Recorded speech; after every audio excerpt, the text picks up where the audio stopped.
to my channel. So today we will discuss a very significant topic.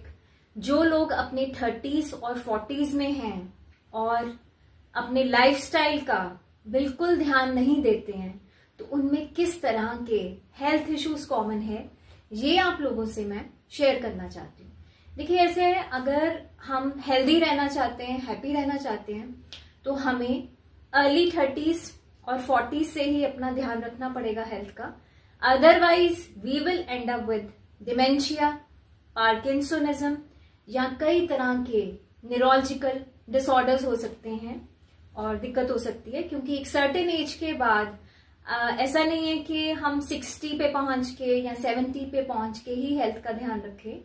So it is not like that. हमें 30s और 40s से ही अपना health का ध्यान रखना चाहिए।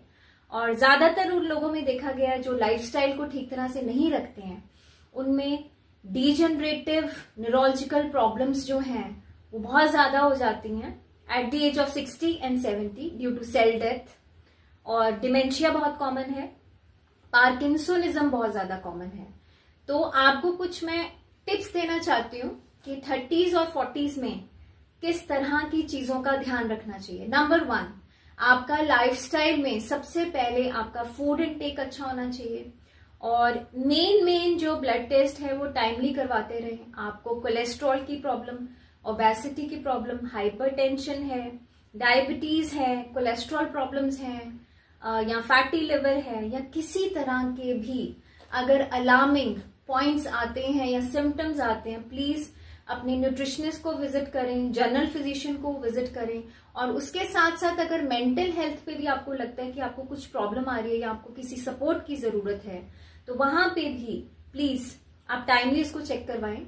और उसके साथ साथ इंपॉर्टेंट है स्लीपिंग पैटर्न, क्योंकि ब्रेन हेल्थ को अच्छा रखने के लिए, मेमोरी को अच्छा रखने के लिए, सेल रिपेयर के लिए और ब्रेन सेल्स की प्रॉपर उसको अच्छा रखने के लिए बहुत ज्यादा इंपॉर्टेंट है एक तरह से अच्छा स्लीपिंग पैटर्न होना, प्रॉपर नींद आना 7 से 8 घंटे।